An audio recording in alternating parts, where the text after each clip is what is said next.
Hello student, देखिए हमारा जो चैप्टर चल रहा था वो द लिविंग वर्ल्ड। ओके, तो उसमें हम जो लिविंग ऑर्गेनिज्म है उनके फीचर्स के बारे में हमारा डिस्कस चल रहा था। तो in last video we are discuss about growth. तो उसमें हमने देखा व्हाट इज ग्रोथ, ग्रोथ के टाइप्स। ओके, और अब जो सेकंड फीचर्स, क्योंकि हमने उन सभी को जो लिविंग ऑर्गेनिज्म के फीचर्स थे उनको हमने 5 टाइप्स में डिवाइड किया था, ग्रोथ और देन रिप्रोडक्शन। तो उन 5 में से सेकंड वाला हम आज यहाँ डिस्कस करने वाले हैं, रिप्रोडक्शन। ओके,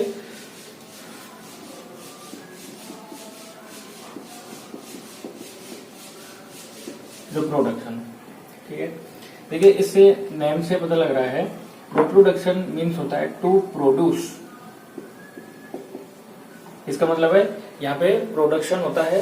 अब प्रोड्यूस किसका होता है, तो यहाँ पे बनती है प्रोजेनी। ओके, प्रोजेनी, या इसको हम बोल सकते हैं ऑफ स्प्रिंग, और या हम इसको कहें न्यू इंडिविजुअल। ओके, तो प्रोडक्शन होता है किनका, new individual, progeny, of spring.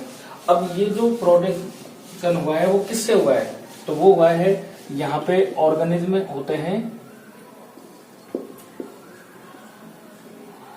इनको बोलते हैं पेरेंट ऑर्गेनिज्म। ओके, तो जो पेरेंट ऑर्गेनिज्म है उससे वो प्रोड्यूस करता है न्यू इंडिविजुअल, तो उसको हम क्या बोलते हैं, रिप्रोडक्शन। तो reproduction it is the process in which parent organism, कौन सा organism, parent organism produce their new individual, new progeny and new offspring. तो ये तो हम समझ गए कि रिप्रोडक्शन होता क्या है, व्हाट इज रिप्रोडक्शन। तो रिप्रोडक्शन होता क्या है, ठीक है। अब यहाँ पे हम देखें जो ऑर्गेनिज्म हमने लिए हैं, ये ऑर्गेनिज्म कैसे होते हैं कि अगर 2 ऑर्गेनिज्म पार्टिसिपेट करें, ओके, और ये जो 2 ऑर्गेनिज्म पार्टिसिपेट करेंगे, ये स्पीसीज तो इनकी सेम होगी, लेकिन दोनों की स्पीसीज तो सेम होगी, लेकिन इनमें जो सेक्स है वो कैसे होंगे, अपोजिट सेक्स वाले होंगे। यानी कि ये मेल सेक्स ऑर्गन होंगे और ये फीमेल सेक्स ऑर्गन होंगे। ओके, तो इन दोनों के जो अपोजिट सेक्स वाले ये होने चाहिए। तो एक तो ऐसे है, ठीक है। तो अगर 2 वाला पार्टिसिपेट करेगा तो वो एक अलग है, और इसमें एक और जो टाइप्स मिलता है वो है जिसमें सिंगल ऑर्गेनिज्म ही पार्टिसिपेट करता है और न्यू प्रोजेनी बना देता है, ठीक है। तो हम किसकी बात कर रहे हैं, देखिए आपने 10th क्लास में भी पढ़ा होगा, जिसमें 2 डिफरेंट टाइप के सेक्स ऑर्गन अगर पार्टिसिपेट करते हैं तो उस रिप्रोडक्शन को हम बोलते हैं सेक्सुअल रिप्रोडक्शन। ओके, और जिसमें सिंगल होता है पेरेंट और वो सिंगल ही न्यू इंडिविजुअल में का प्रोडक्शन कर देता है, उसको हम बोलते हैं एसेक्सुअल रिप्रोडक्शन। ओके, तो अभी डिटेल डिस्कस कर लेते हैं।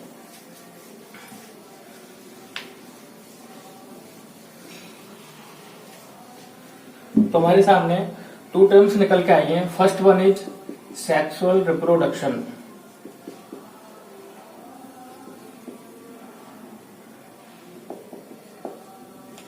ओके, इसको ऐसे लिख सकते हैं, reproduction. There are 2 types of reproduction. First one is sexual reproduction and second one is asexual reproduction. Okay, तो अब हम यहाँ देखते हैं, अभी हमने देखा था कि जो सेक्सुअल रिप्रोडक्शन है, सेक्सुअल रिप्रोडक्शन में 2 ऑर्गेनिज्म होंगे, कौन से, पेरेंट ऑर्गेनिज्म, और अपोजिट सेक्स वाले होंगे। तो 2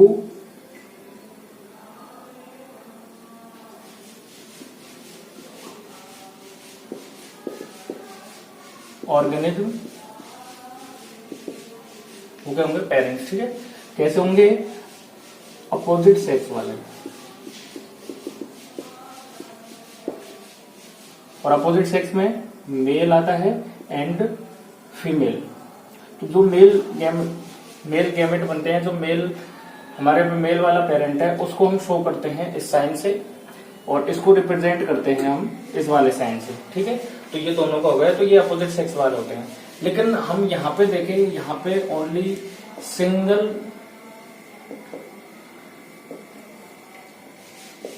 ऑर्गेनिज्म ही होता है, सिंगल ऑर्गेनिज्म होता है, वहां पे क्या है, टू ऑर्गेनिज्म वहां पे पार्टिसिपेट कर रहे हैं, लेकिन यहाँ पे सिंगल ऑर्गेनिज्म ही पार्टिसिपेट करता है, यानी कि यही अकेला ही पेरेंट सेल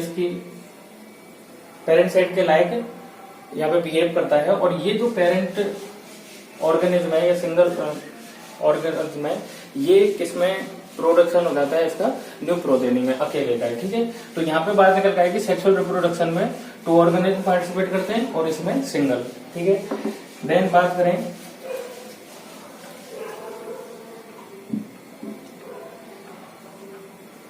सेकंड इसकी बात करें तो सेकंड में आता है सेक्सुअल रिप्रोडक्शन में मियोसिस सेल डिवीजन होता है।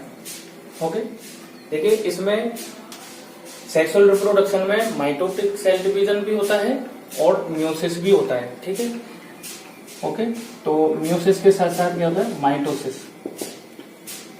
लेकिन इसमें ओनली माइटोसिस ही होता है। ठीक है, यहाँ पे मियोसिस भी होता है और माइटोसिस दोनों होते हैं, लेकिन यहाँ पे मियोसिस वाली जो प्रोसेस है वो यहाँ पे नहीं पाई जाएगी, ओनली इसमें माइटोसिस सेल डिवीजन ही होगा। ठीक है, अब देखिए अगर मियोसिस इसमें मिल रहा है तो इसमें एक टर्म्स और आती है फर्टिलाइजेशन। तो जो फर्टिलाइजेशन वाली प्रोसेस है वो सेक्सुअल रिप्रोडक्शन में होती है, क्योंकि मियोसिस से क्या होते हैं, इसमें गैमेट्स बन जाते हैं और वो गैमेट्स फिर फ्यूजन होता है उन गैमेट्स का, उसको बोलते हैं हम फर्टिलाइजेशन। लेकिन यहाँ पे ओनली ये सिंगल ऑर्गेनिज्म ही है। ठीक है, और यहाँ पे मियोसिस भी नहीं हो रहा है, तो यहाँ पे जो ये फर्टिलाइजेशन वाली प्रोसेस है वो भी यहाँ पे नहीं होगी। ओके, देन बात करें, अगर आप देखिए कि मियोसिस और फर्टिलाइजेशन होने से जो सेक्सुअल रिप्रोडक्शन है उसमें क्या स्पेसिफिक कैरेक्टर आते हैं, तो उसमें स्पेसिफिक कैरेक्टर आते हैं कि वेरिएशंस आते हैं उसमें। ठीक है, और वेरिएशंस आना ये किसका बेस है, बायोलॉजिकल इवोल्यूशन।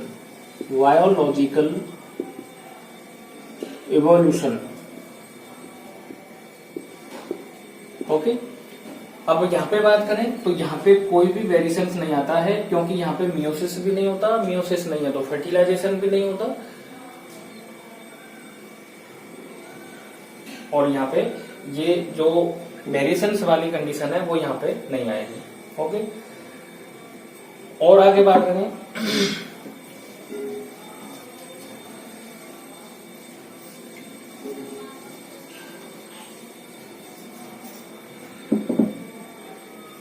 देखिए सेक्सुअल रिप्रोडक्शन का अभी यहाँ पे जो 12th क्लास में उसमें और डिटेल डिस्कस कर लेंगे। अभी आपको इसमें याद रखना है कि टू डिफरेंट टाइप के अपोजिट सेक्स होते हैं, सेक्स ऑर्गन होते हैं, उनसे गैमेट बनते हैं, यानी कि हम ये कह सकते हैं कि इसमें टू ऑर्गेनिज्म पार्टिसिपेट करते हैं और प्रोजेनी का फॉर्मेशन कर देते हैं।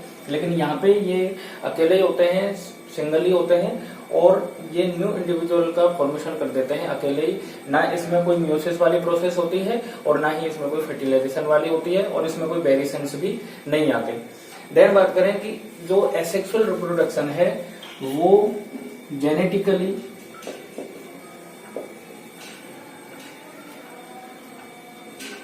एंड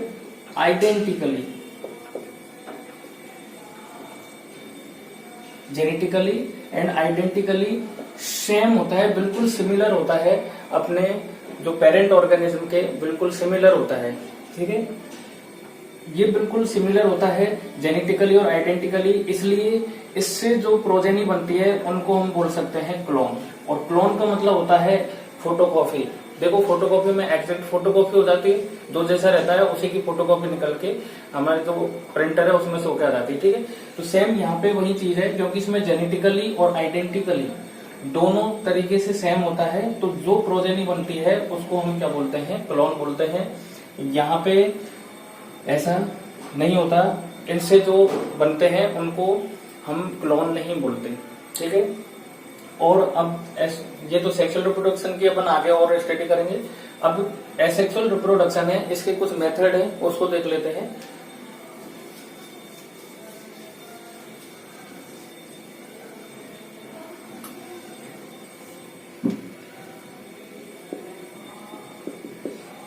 एसेक्सुअल रिप्रोडक्शन के मेथड। देखो एसेक्सुअल रिप्रोडक्शन जो शो करते हैं वो मल्टी सेलुलर भी करते हैं,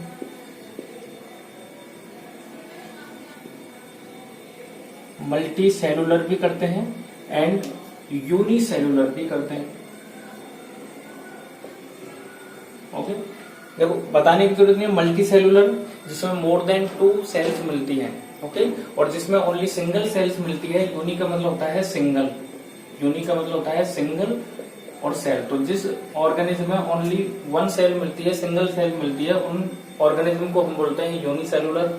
एंड मल्टी सेलुलर होते हैं जिसमें मोर देन 2 सेल यहाँ पे मिलती हैं, उनको हम बोलते हैं मल्टी सेलुलर। ओके, तो मल्टी सेलुलर की बात करें, इसमें एसेक्सुअल रिप्रोडक्शन का ये मेथड है। तो पहले मल्टी सेलुलर में मिलते हैं, वो मिलते हैं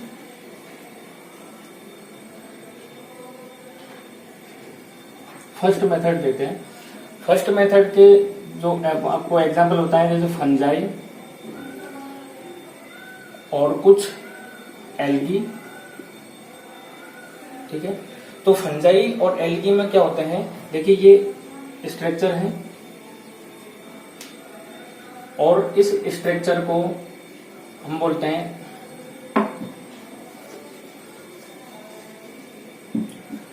देखिए फर्स्ट जो मेथड है वो है स्पोर फॉर्मेशन।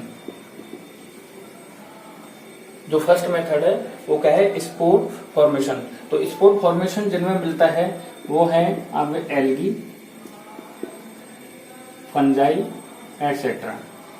ओके, तो एल्गी फंजाई में स्पोर का फॉर्मेशन कैसे होता है, ये तो हो गई मेथड, और ये आपके हो गए जिनमें ये मिलता है, मतलब एग्जाम्पल, ठीक है।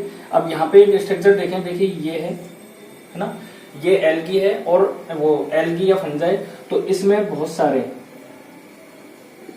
ये सारे जो क्या है स्पोर है, तो ये क्या है स्पोर का फॉर्मेशन हुआ है इसके अंदर, और जिसके अंदर ये स्पोर का फॉर्मेशन हो रहा है उस स्ट्रक्चर को बोलते हैं हम स्पोरेंजियम। ओके, और इसके अंदर जो है ये सभी क्या है स्पोर होते हैं। अब जैसे ही फेवरेबल कंडीशंस आती है तो ये जो स्पोरेंजियम है वो यहाँ से रप्चर हो जाएगी और ये सारे जो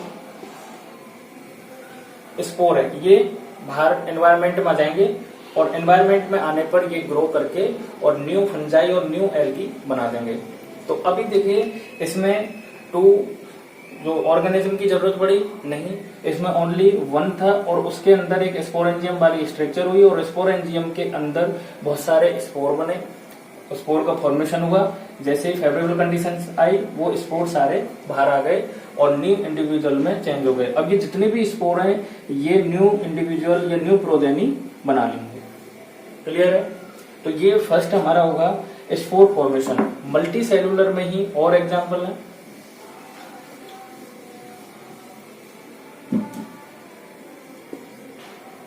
देखिए फर्स्ट हो गया स्पोर फॉर्मेशन, सेकंड है फ्रेगमेंटेशन।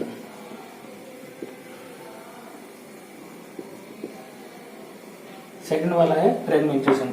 सबसे पहली बात ये मिलता किन में है, तो ये मिलता है आपके एल्गी,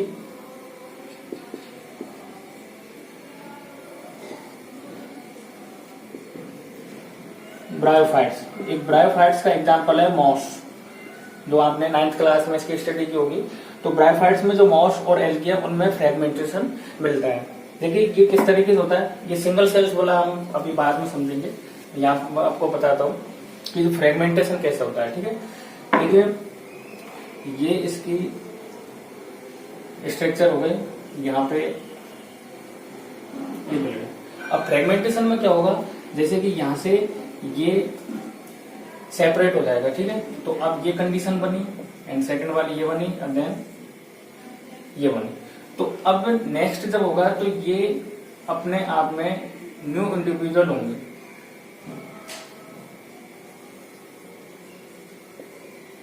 यहां से जो ये बने हैं ये क्या होंगे, न्यू इंडिविजुअल होंगे। तो इस प्रोसेस से जो बनते हैं उसको फ्रेगमेंटेशन, मतलब सिंगल था, ठीक है, और सिंगल ऑर्गेनिज्म ही सिंगल ऑर्गेनिज्म ही प्रोड्यूस कर रहा है प्रोजेनी, तो इसलिए ये भी क्या है, एक्सेक्सुअल रिप्रोडक्शन का मेथड है। ठीक है, फ्रेगमेंटेशन का मतलब होता है वहां से ये जितने भी पार्ट बने हैं ये यहाँ से ब्रेक डाउन हो जाते हैं, और ब्रेक डाउन होने के बाद each part can grow a new progeny. Okay, next ये फ्रेगमेंटेशन हो गया। नेक्स्ट बात करें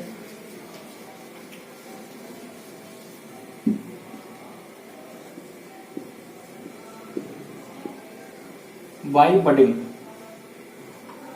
ओके, अब ये किन में मिलता है, यहाँ पे देखिए एग्जांपल देख लो आप, ये मिलता है एक तो यीस्ट, और यीस्ट क्या है, it is the type of fungi, and then hydra. Yeast and hydra show budding method of asexual reproduction. देखिए अपन पहले देखते हैं यीस्ट का, ये यीस्ट है, यहाँ पे इसकी बॉडी के ऊपर एक न्यू स्ट्रक्चर का फॉर्मेशन होता है, और ये जो स्ट्रक्चर होती है इसको हम बोलते हैं बड, और ये क्या है इसका पेरेंट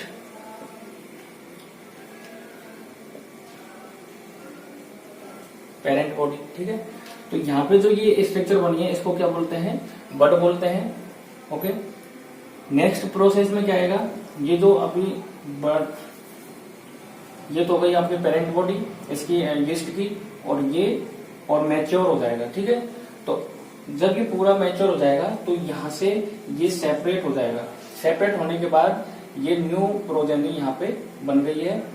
ओके, और ये कैसा था, वही जो पेरेंट वाला था, तो इसमें सिंगल पेरेंट्स है। ये जो मेथड होता है उसको हम बोलते हैं बाई बडिंग, क्योंकि इसमें बड का फॉर्मेशन होता है यहाँ पे।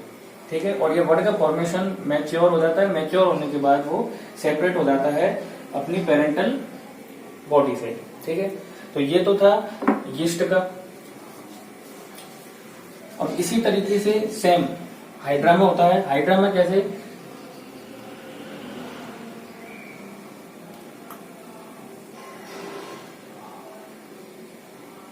ये हाइड्रा का जो है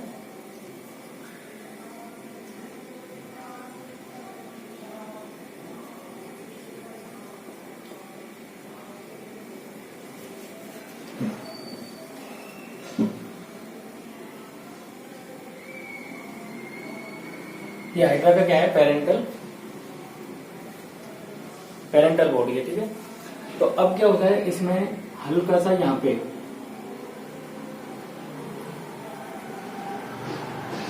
एक न्यू ग्रोथ आती है, उस ग्रोथ को बोलते हैं हम, वही बड जो भी बोला, जो एक्सटर्नल ग्रोथ आती है। अब इस बड में क्या होगा, जैसे जैसे और प्रोसेस होती जाएगी इस बड का और डेवलपमेंट होता जाएगा। ठीक है, तो ये जो बड का डेवलपमेंट हुआ है, आफ्टर ए सम टाइम ये जो बड है क्या होती है, मैच्योर हो जाती है, और मैच्योर होने के बाद अपने पेरेंटल ऑर्गेनिज्म में उससे सेपरेट हो जाती है। ठीक है, जैसे कि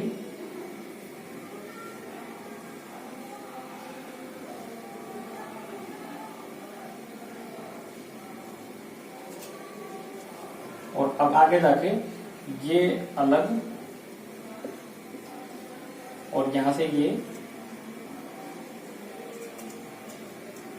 तो ये हाइड्रा सेपरेशन हो जाता है यहाँ पे। ठीक है, तो यीस्ट का देखा, यीस्ट में भी एक्सटर्नल ग्रोथ होता है, और एक्सटर्नल ग्रोथ क्या है, एक मैच्योर उसमें आने के लिए डेवलपमेंट करती है, और जैसे मैच्योर होती है तो वो अपने जो पेरेंट सेल्स है उससे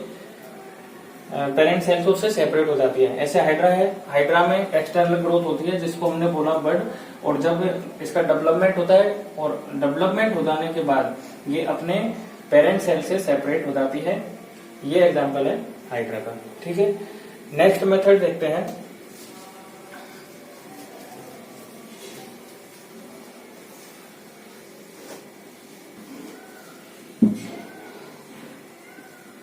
नेक्स्ट मेथड है ट्रू रीजनरेशन। देखिए रीजनरेशन का मतलब क्या होता है, जो पार्ट या सेल्स या ऑर्गन लॉस्ट हो जाता है, उस लॉस्ट सेल्स के रिप्लेस में अगर वापस से न्यू सेल्स आ जाए, ठीक है, उस लॉस्ट सेल का रिप्लेस कर दे और उसकी जगह न्यू सेल्स बन जाए, तो इसको बोलते हैं रीजनरेशन। जैसे कि रीजनरेशन के और हम एग्जांपल बताऊं, आपने लिजार्ड देखा होगा, लिजार्ड की जो टेल पार्ट है वो लॉस्ट होने के बाद वापस आ सकती है, ठीक है, तो लॉस्ट हो जाती है उसके बाद वापस आ जाती है, इसको तो बोला है रीजनरेशन। लेकिन यहाँ पे एक टर्म्स लिखा है ट्रू रीजनरेशन। अगर आपको एग्जाम में आ जाए कि ट्रू रीजनरेशन का एग्जाम्पल बताना है, तो इसका एग्जाम्पल मैं आपको बताऊं, इसका है प्लेन एरिया। ट्रू रीजनरेशन का एग्जाम्पल क्या है? Plain area. और प्लेन एरिया कैसे? देखिए,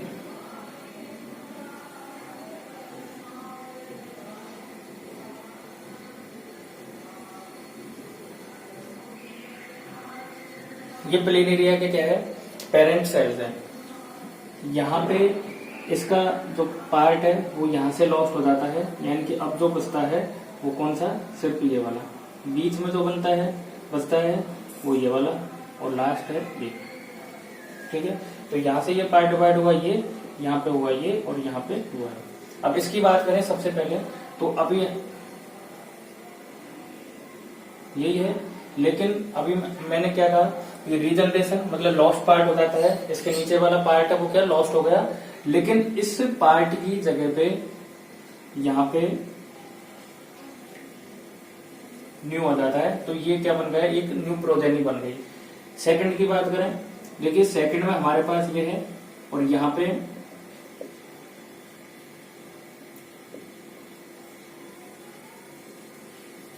ये वाला पार्ट और ये वाला पार्ट आ जाता है, ठीक है। और लास्ट में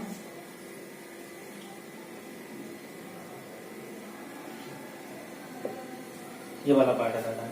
तो प्लेन एरिया में ट्रू रीजनरेशन होता है, क्योंकि इसकी जो बॉडी है उस बॉडी का पूरा पार्ट, जैसे इसका नीचे वाला पूरा लॉस्ट हो गया, इसके दोनों साइड वाला लॉस्ट हो गया, और इस वाले पार्ट को देखें तो इसके ऊपर वाला लॉस्ट हो गया, तो जो ये पूरी बॉडी है वो क्या हो गई? लॉस्ट। तो उसकी रिप्लेस में नई आ जाती है, इसलिए इसको बोलते हैं ट्रू रीजनरेशन। रीजनरेशन में ओनली क्या होता है, कोई एक भी पार्ट या कोई भी सेल्स, वो जैसे हमारे यहाँ पे कोई चोट का निशान लग गया तो वो रीजनरेशन के थ्रू ठीक हो जाता है, लेकिन अगर ये यहाँ से चले जाए तो ये वापस नहीं आएगा, ठीक है। अगर ये यहीं से बिल्कुल ब्रेक डाउन हो जाए, कट जाए, तो ये वापस नहीं आएगा, तो ये क्या है? रीजनरेशन है।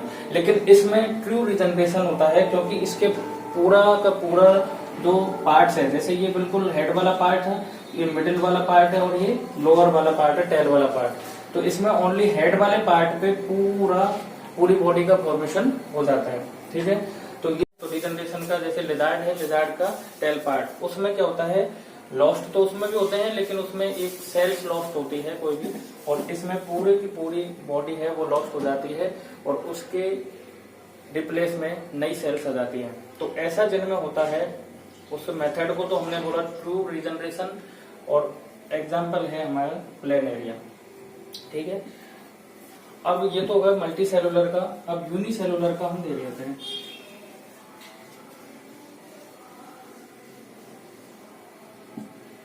यूनिसेलुलर,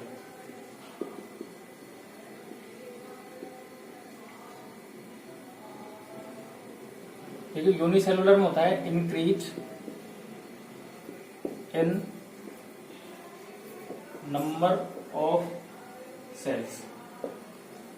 अगर आपने पिछली वीडियो में व्हाट इज ग्रोथ का अगर वो देखा होगा, तो उसमें आपने देखा होगा कि ये लाइन मैंने वहां पे भी लिखी थी, increase in number of cells. तो ये ध्यान रखें कि यूनिसेलुलर ऑर्गेनिज्म के लिए ग्रोथ और रिप्रोडक्शन दोनों सिनोनिम्स हैं, यानी कि increase in number of sales को ग्रोथ भी बोलते हैं उसमें, और increase in number of sales उसको यहाँ पे रिप्रोडक्शन भी बोलते हैं। तो यूनिसेलुलर के अगर उसमें अकॉर्डिंग देखें तो ग्रोथ और रिप्रोडक्शन एक ही बात होती है, दोनों सिनोनिम होते हैं, ठीक है। तो ये हो गया यूनिसेलुलर का। अब तक हमने देखा कि व्हाट इज रिप्रोडक्शन, रिप्रोडक्शन क्या होता है, इसके टाइप्स क्या है, और इसके मेथड क्या है, ठीक है। ये तो हो गया रिप्रोडक्शन, ओके। तो ये रिप्रोडक्शन किन्हें मिलता है? ऑर्गेनिज्म में मिलता है। और हम पढ़ क्या रहे हैं जो unique features of living organism. तो लिविंग ऑर्गेनिज्म के जो फीचर्स हैं, पहला ग्रोथ था और सेकंड क्या है, रिप्रोडक्शन। ठीक है, लेकिन जब मैं आपको कल पिछली वीडियो में जब मैंने आपको पढ़ाया था तो उसमें मैंने आपको बताया था कि growth and reproduction are not defining features. Okay, defining features ये दोनों नहीं है, ग्रोथ एंड रिप्रोडक्शन। तो ग्रोथ का तो हमने एग्जांपल देख लिया था कि जो नॉन लिविंग ऑर्गेनिज्म है वो भी ग्रोथ कर सकती है, इसलिए हमने उसको क्या माना, नॉन डिफाइनिंग फीचर्स। अब आप यहाँ पे सोचिए कि रिप्रोडक्शन है, ये तो नॉन लिविंग में होता ही नहीं है, ये केवल होता है लिविंग ऑर्गेनिज्म में। तो फिर इसको नॉन डिफाइनिंग हम कैसे मानते हैं, क्यों मानते हैं इसको नॉन डिफाइनिंग फीचर्स? तो मैंने बताया कि नॉन डिफाइनिंग फीचर्स अगर हों तो इसका मतलब है कि उसमें कुछ एक्सेप्शंस मिल रहे हैं। तो इसमें जो मिलता है, मैं आपको एग्जांपल बताएं, म्यूल्स। ओके, तो म्यूल्स इसका एक एक्सेप्शन है।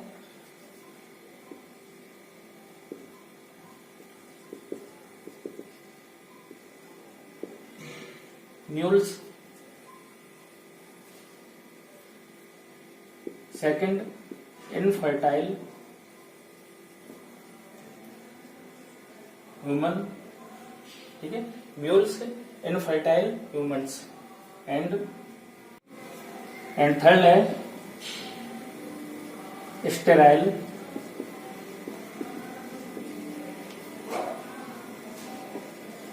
We worker. देखिए, ये ऑर्गेनिज्म है, लिविंग ऑर्गेनिज्म है, लेकिन ये रिप्रोडक्शन के थ्रू नहीं बने हैं। ठीक है, तो यहाँ पे नॉन लिविंग तो ऐसा कोई नहीं है जो रिप्रोडक्शन करता हो, लेकिन हम यहाँ पे इनको नॉन डिफाइनिंग इसलिए मानते हैं क्योंकि ये लिविंग ऑर्गेनिज्म है और ये रिप्रोडक्शन शो नहीं करते हैं। ठीक है, तो ये इसके क्या हो गए, इनकी वजह से, क्योंकि ये एक्सेप्शंस मिलते हैं, इसकी वजह से रिप्रोडक्शन को नॉन डिफाइनिंग फीचर्स बोला जाता है। और ग्रोथ को जो नॉन डिफाइनिंग फीचर्स बोला जाता है क्योंकि वो नॉन लिविंग ऑर्गेनिज्म में भी होती है, इसलिए ग्रोथ को हम नॉन डिफाइनिंग मानते हैं। इसको डिफाइनिंग ये लिविंग में ही मिलती है, लेकिन लिविंग ऑर्गेनिज्म में कुछ ऐसे हैं जो रिप्रोडक्शन की प्रोसेस को शो नहीं करते हैं, रिप्रेजेंट नहीं करते। म्यूल्स है, इनफर्टाइल ह्यूमन है और स्टेराइल वी वर्कर है। ओके, तो ये आपके रिप्रोडक्शन है। दो हमारे फीचर्स हो गए, ग्रोथ एंड रिप्रोडक्शन, और दोनों ही नॉन डिफाइनिंग फीचर्स थे। और आई होप आपकी अच्छी तरह से समझ में आया होगा। आप स्टडी कीजिए, और अगर कोई भी क्वेरीज होती है तो एक दिन हम जूम ऐप पे क्लासेस रखेंगे, मैं आपको टाइमिंग और डेट जो शेड्यूल है वो बता दूंगा। ठीक है, अगर कोई क्वेरीज होती है तो आप कमेंट में भी लिख सकते हैं, लेकिन आप घर पे रहें, सुरक्षित रहें और अच्छी तरीके से स्टडी करें। Thank you, bye bye.